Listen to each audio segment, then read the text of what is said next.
Well, hello, writers. Welcome to episode number 352 of How Do You Write?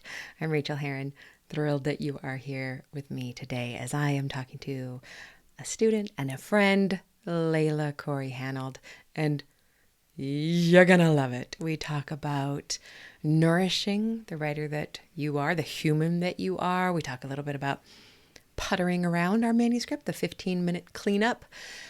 We talk about some amazing things, and I have been truly so honored to work with Layla. You're gonna love this episode, so please stick around for that one.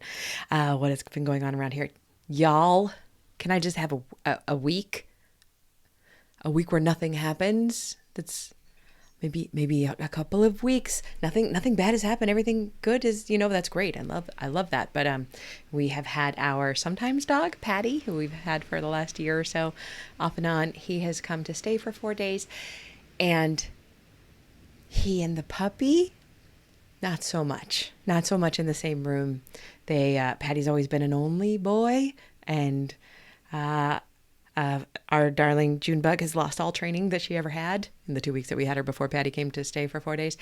It has been intense, and I'm exhausted. I don't know how parents get puppies. What? I cannot. He goes home tonight, and I love him so much, and I can't wait to see you go, Patty. Honestly, if you get a puppy and you think you're overwhelmed, get another dog that doesn't really fit in well with the puppy's personality.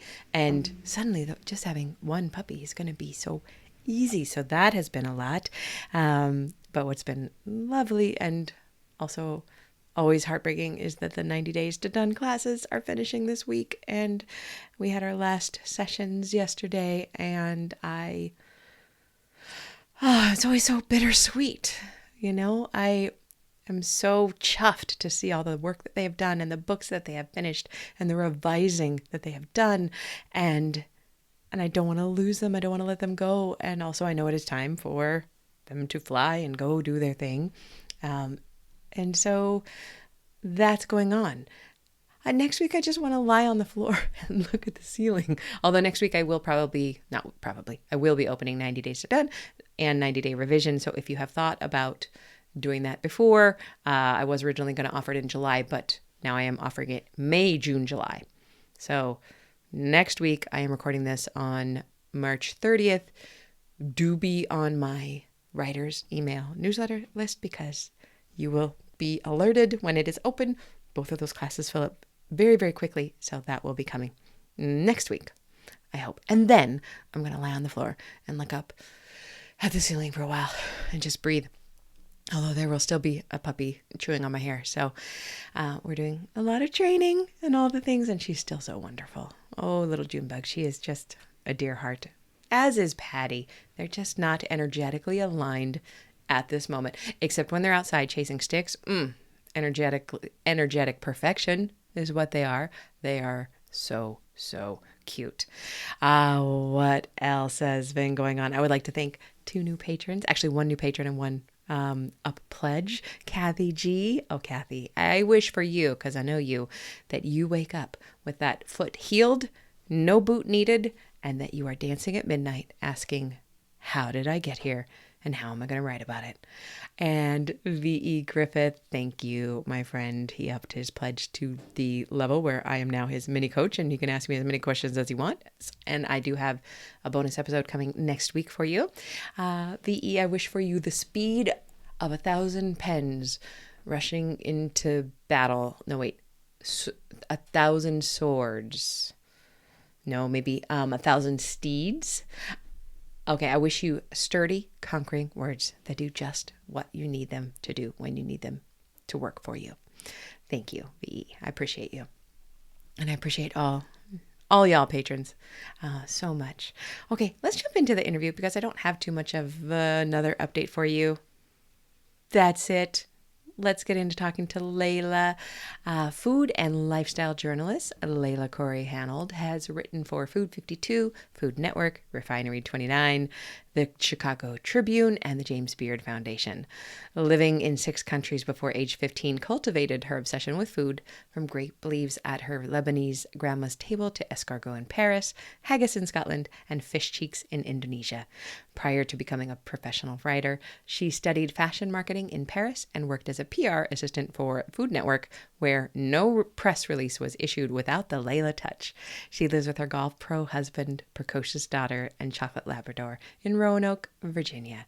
And please enjoy this interview with Layla. I know you will.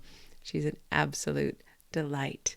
And I wish for you, my friends, some stolen moments of writing time that you didn't see coming, that suddenly you have. Even if you don't want to write in that moment, you pick up the pen anyway. You open the document anyway, and something comes out that surprises you. That is what I wish for you. Happy writing, and here we go. All right. Well, I could not be more pleased to welcome you to the show today. I'm so happy to have you. Will you please share your name and your pronouns with us? My name is Layla Khoury-Hanold, and my pronouns are she, her, and I am so excited to be here too. Thank you for having me. Layla, oh, it's so good to have you. So you have been my student a couple of times now, right? Two rounds. We Yes, did 90 days to done and 90-day revision. yes. And that's how we know each other. Mhm. That's how we know each other well. But I haven't talked to you in a little while as we've been on break and stuff. And Yeah. I want to know right now, before we jump into your writing process, how are you? Where's stuff going with your book? Can you tell us a little bit about what you've been working on? Yeah. So I think being that we're recording this towards the end of the year, as a freelance writer, I'm often just like always on to the next thing, always on to the next thing, and never really taking stock of what I've accomplished or where I've been. And I think that happens too in my book writing process. And Mm. so I am taking a moment to celebrate the fact that I wrote and revised a book this year You sure as hell did. with the wonderful support of you and the 90 Days to Done and 90 Days to Revision class. So I went through a couple rounds of revision after I completed the 90 Days to Done revision, and I handed off my manuscript to a developmental editor at the end of October. And I just got my edits back yesterday. Oh no. So I have read through the letter, and um, I guess I had heard all kinds of stories, but I really admire and trust my editor, Allison K. Williams, and she just was so spot on with like what I knew. I've said this before, but structure is going to haunt me until the very end.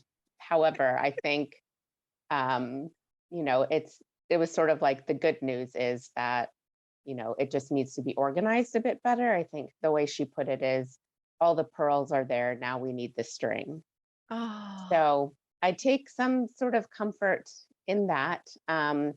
And I guess also the good news is that I feel really excited to dive back in the new year and to touch my manuscript again, because in that lull, um, I maybe did some like adjacent writing, some essay writing, but I didn't do anything with the manuscript. And so that at that point, you have some self doubt that likes to creep in. But it's more a nervous anticipation at this point to take the next step to reorganizing it and stringing the pearls.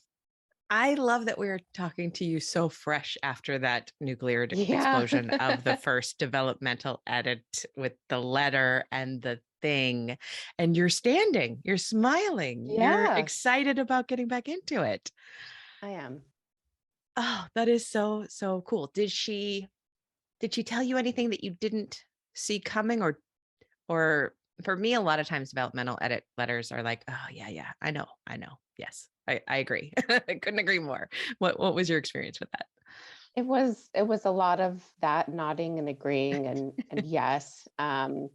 One thing that kind of surprised me, but maybe shouldn't have, is that having gone through several rounds of revision and done the sentence outline each time, I thought I had done a really good job of paring down the number of scenes and really trying to write deeply into scenes. And I can see how much work there still is to do, particularly in the beginning. So to see somebody else list out this paragraph where like 14 different things happen in the first, 25, 30 pages was kind of like, I don't know, a good reminder that, okay, there is more revision work to be done.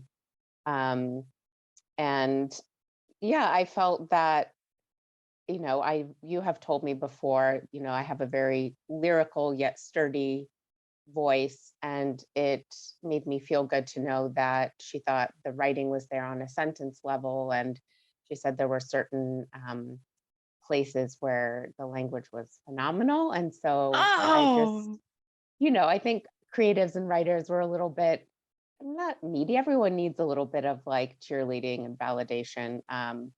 So I think that made me feel really good. And I know how hard I worked on it. So yeah, I was a bit nervous about the letter, but even though Allison sometimes calls herself the unkind editor, I felt very well taken care of. And the reason she says that is because she doesn't want to just give you like the good stuff. And so I really felt well taken care of in the sense that um, I left with a clear sense of what was working and what wasn't, and a clear plan for moving ahead.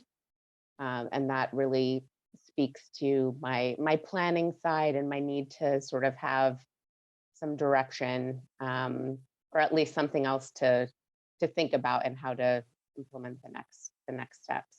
I think you're going to love doing it. I think you're going to love getting your hands dirty in there again and just moving stuff around.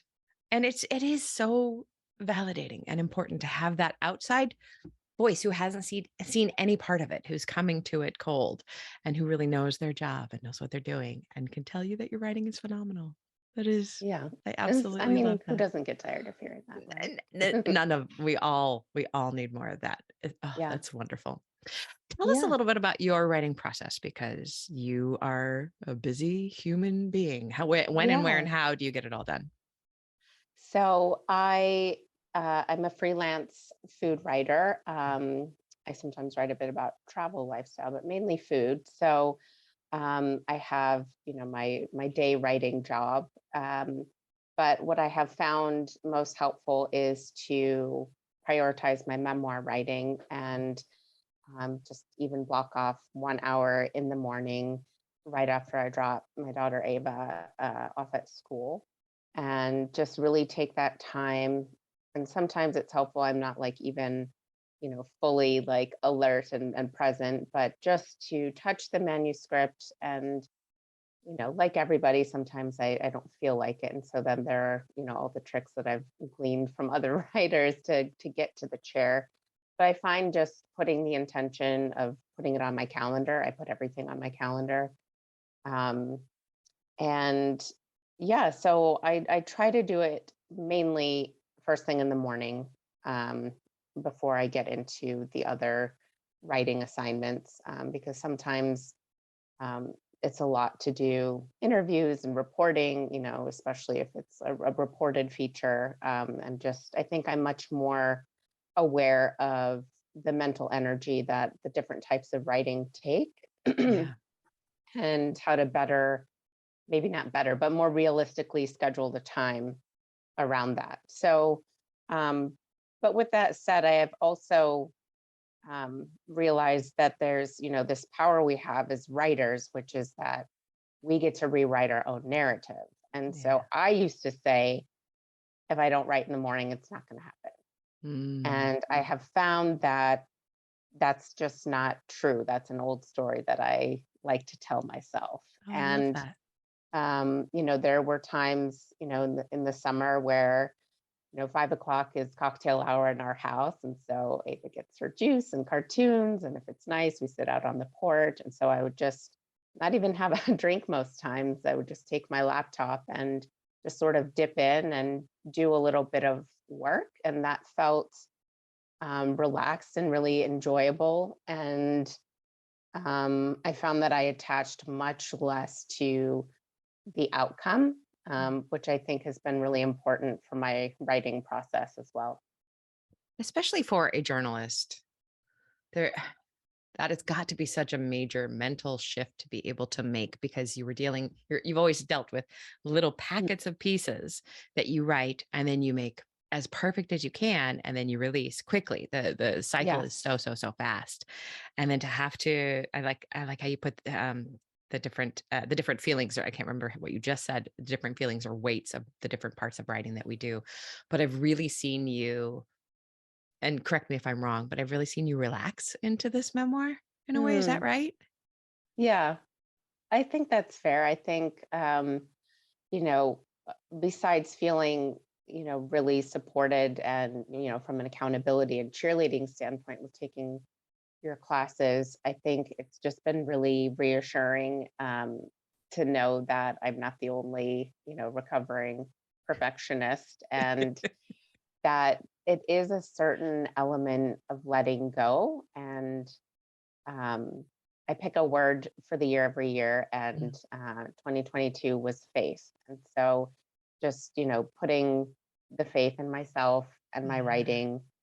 Um, and I have been told over and over again, and so this is my sort of mantra for next year is trust the process, Mm. but also enjoy the ride.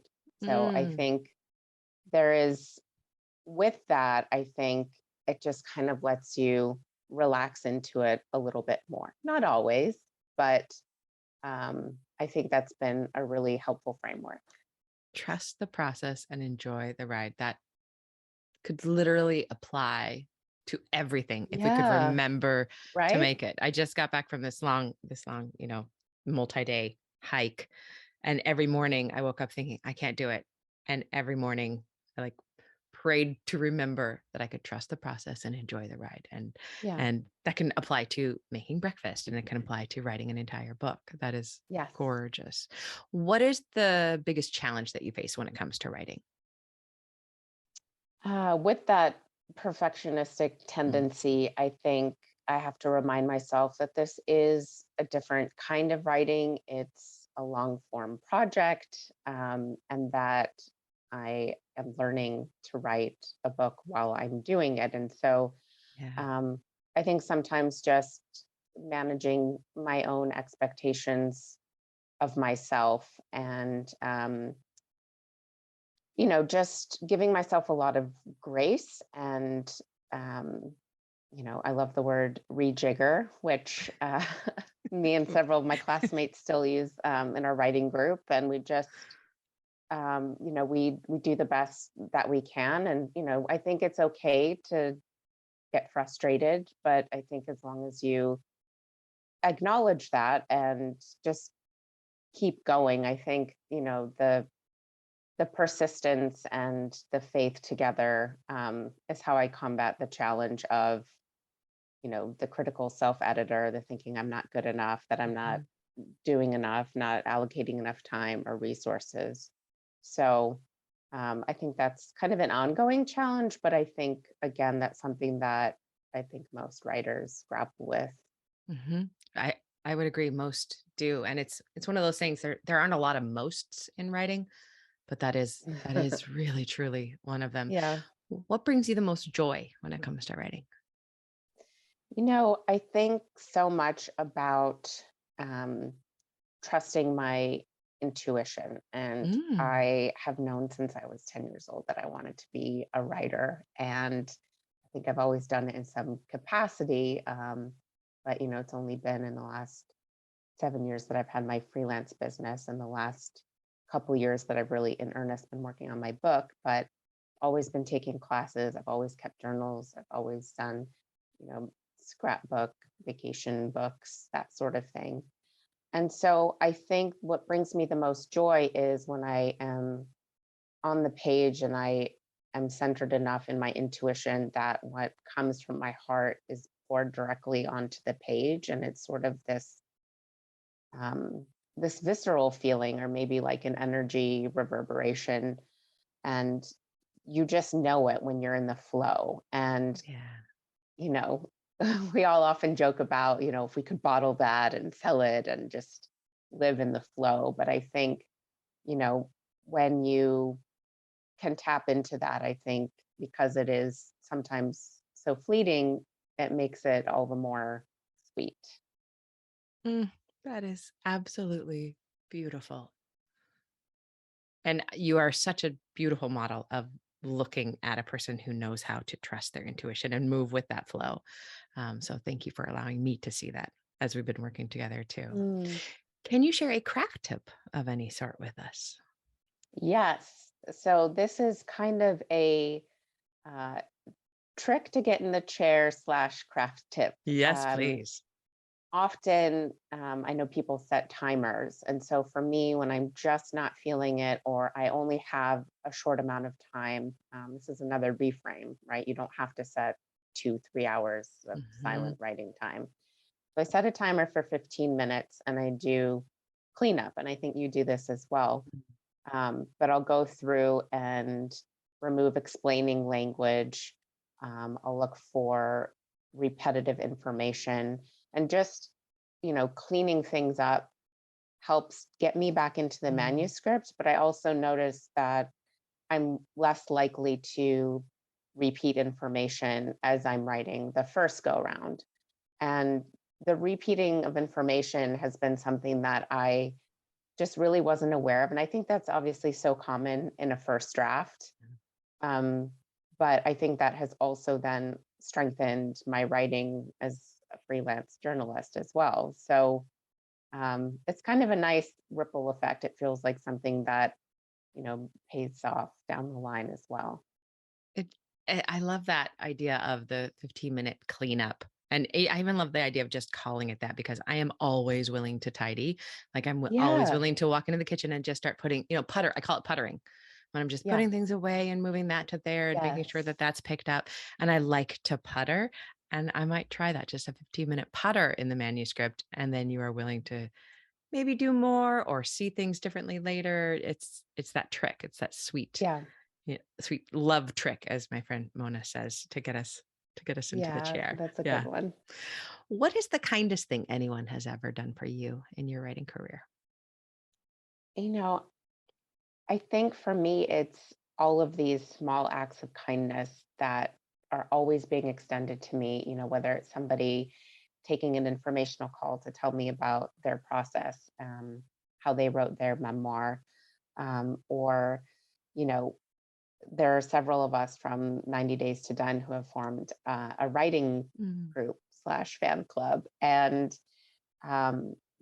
we met last night and I was talking about receiving my editor's letter back. And everyone was so, supportive. And one of them took time to write me a separate email to tell me how proud they were of me and how much they've enjoyed watching my journey and how they can't wait to read my memoir. And I just was so touched by that. And another one sent me a call for submissions for a food focused literary magazine. And it just really buoys you to feel like you have all these people who are looking out for you and who really have your back and who are as invested in you and your process and success as you are in theirs. And I think, Yes. there is something to be said, even just, I get a text from another writer friend out of the blue. Maybe we took a class together once last year, but I just think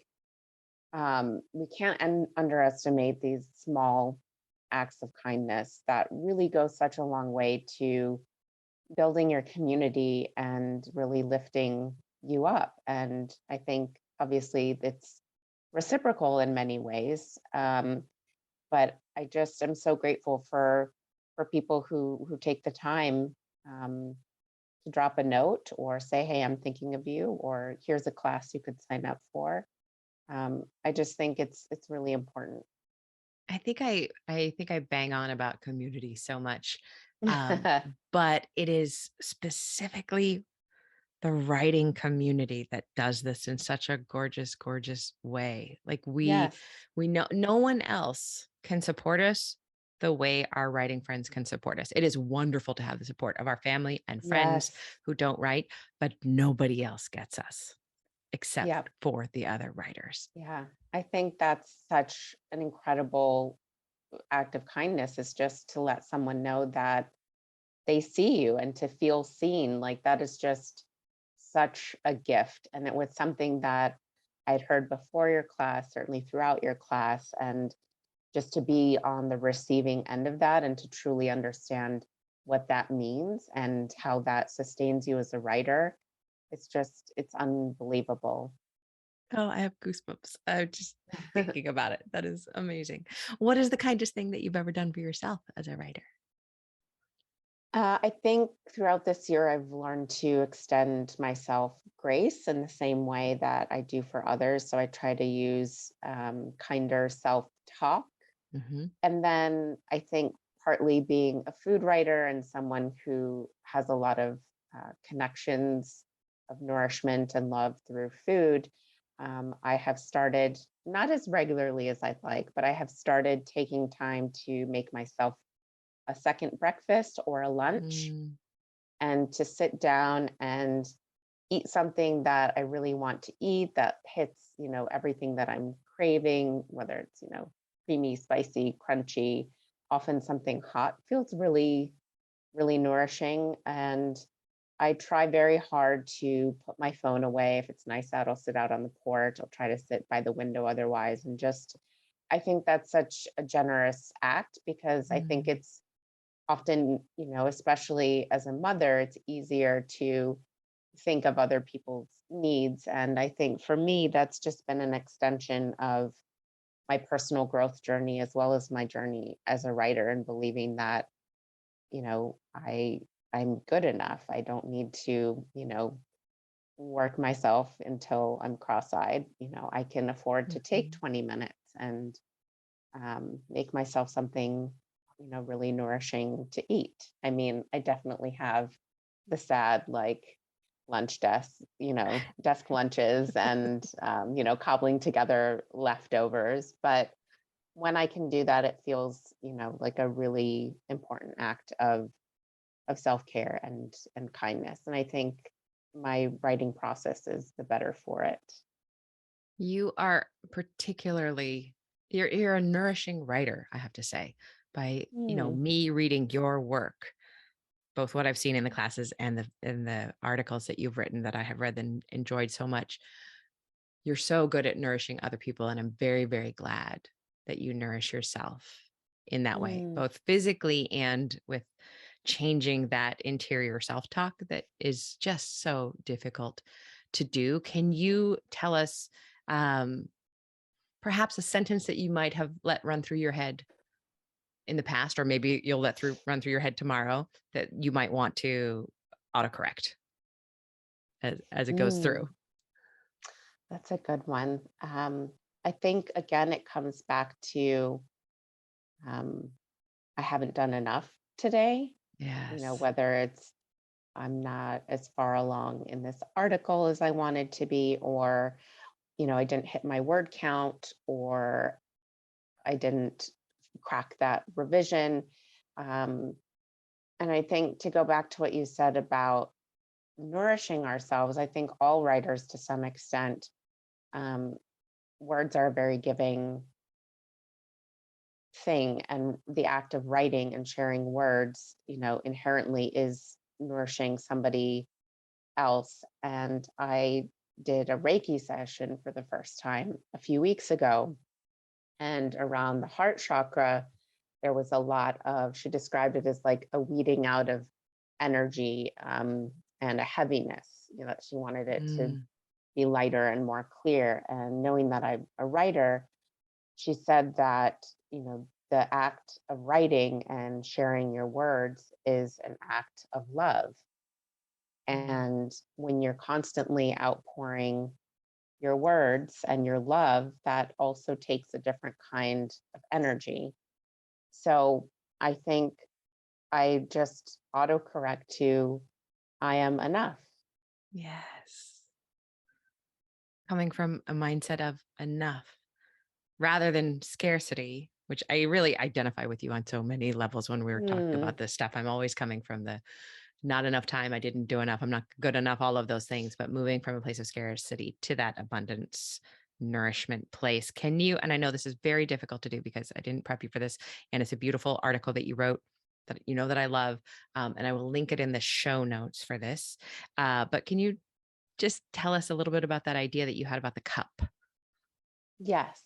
And it's so funny because it comes up all the time where I'll be saying something and my friends will remind me, like, didn't you write that article? The full cup is for you. And that was so meaningful to have the opportunity to write that. And it's for a website called Mother Untitled. And so it really explores this gray area in motherhood. But I think what's so resonant about the article that I wrote is that it really is life advice. And I think so often we believe that we have to refill our cups to be able to pour out for others. And I did this session with a coach and sort of got a mind blowing reframe around it. And the takeaway is that the full cup is for you and it's the excess that others should be getting, and that you Oh, do small things along the way to refill your cup so that you're not letting it dip below, this line. I think, and it's so easy, I think, to do, especially as a creative, to just keep pouring out and not really honoring what it takes to expend the words, the energy, the thoughts.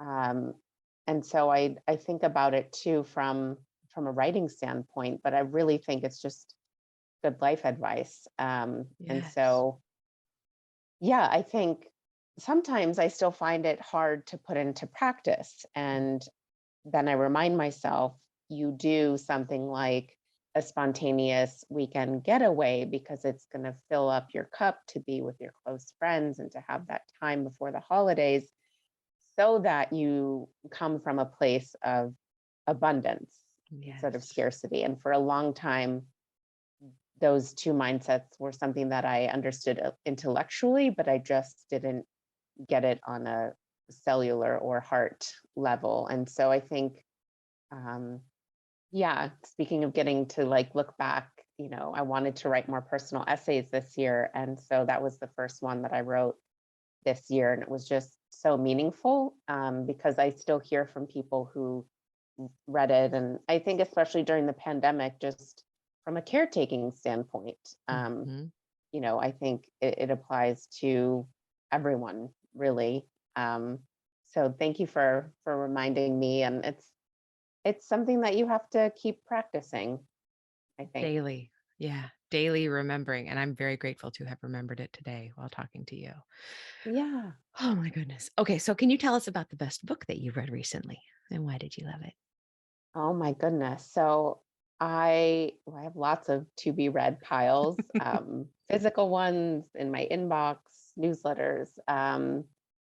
I try to read a lot within my genre. So my memoir is primarily food focused.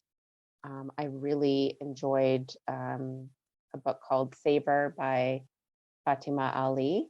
Ooh. And sadly, she passed away before the completion of the book. She had terminal cancer, but she was a chef and a, a budding television personality. And what was so incredible about the memoir is the visceral reaction I had towards the end. I just was so moved, and I haven't ever been moved to tears by Mm. a book quite like that. And I think part of it was the way that it was structured with the help of the writer, was that there was also her mother's narrative woven Mm. throughout, and their extreme vulnerability and courage to tell their family's story too. And to really not leave anything unsaid or anything unresolved. And what a gift that is for her whole family, even though she's sadly no longer with us. And just thinking about the impact that we have on people's lives that we don't even realize, but certainly through the act of putting words to paper. And there, it's really multifaceted. It's about being a Pakistani female chef, um, just that alone, her journey to discovering her queerness, reconciling childhood trauma, her own mother's, grappling with societal expectations of what it means to be a woman and a mother in Pakistan.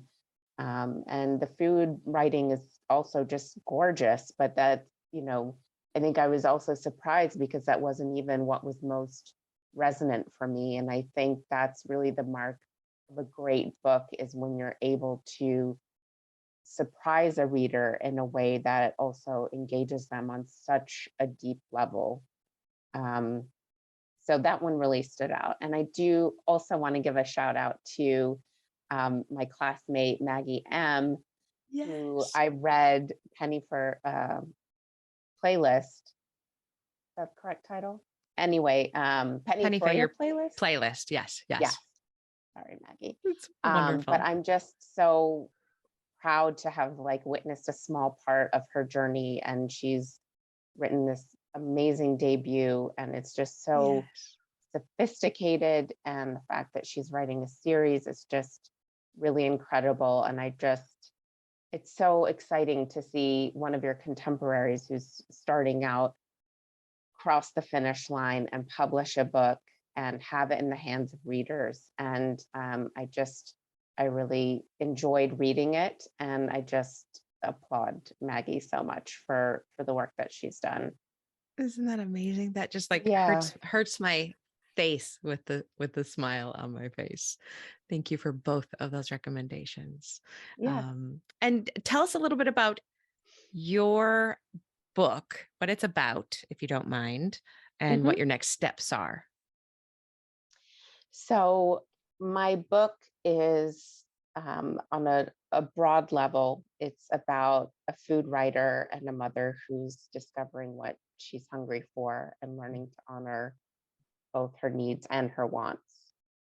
And I think so much of it is still gelling, but it touches on themes of motherhood, especially through the lens of my maternal lineage, my Lebanese American grandmother, the notion of food as nourishment, but also punishment in some ways. And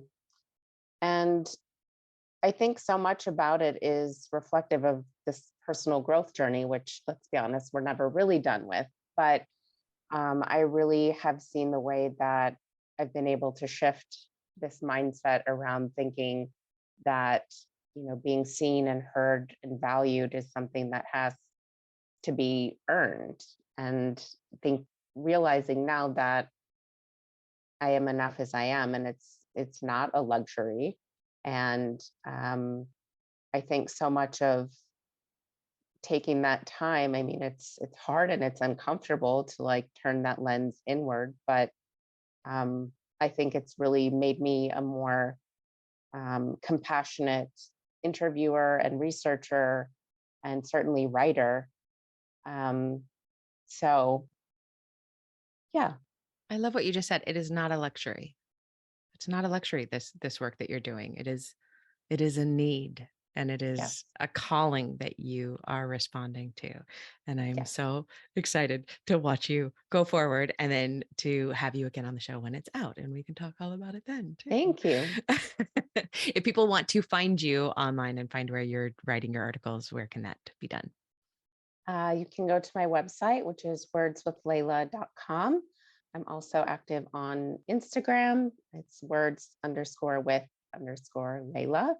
And I'm still on Twitter, which is words_with Layla. But I tend to update my portfolio on my website and post to stories.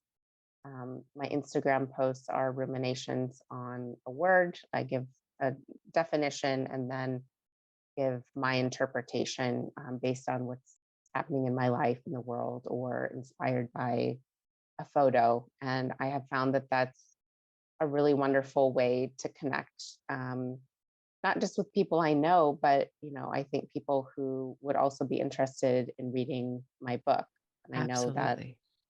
in the ever shifting landscape that is social media, I want to kind of double down on connecting with those people who really Mhm. engage. And I will be launching a newsletter in the new year. So you can Good. sign up for my newsletter on my website, wordswithlayla.com as well. And that'll have all sorts of fun things, whether it's things I've eaten, book recommendations, self care tips, links to other things that I'm reading. It'll just be kind of a snapshot. And then I aspire to write some standalone essays that I want to share with newsletter subscribers as well. So that's kind of going to be alongside the manuscript revision next year. I love your writing. And the first thing I'm going to do is go run over there and subscribe immediately. Thank So you. that is what I will do. Thank you, Layla, for being here. It has been a joy to talk to you.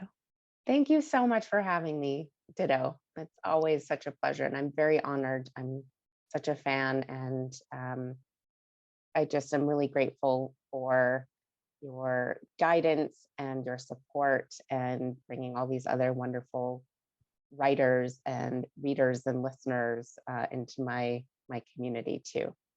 That makes me so happy. Thank you, Layla. Thank you.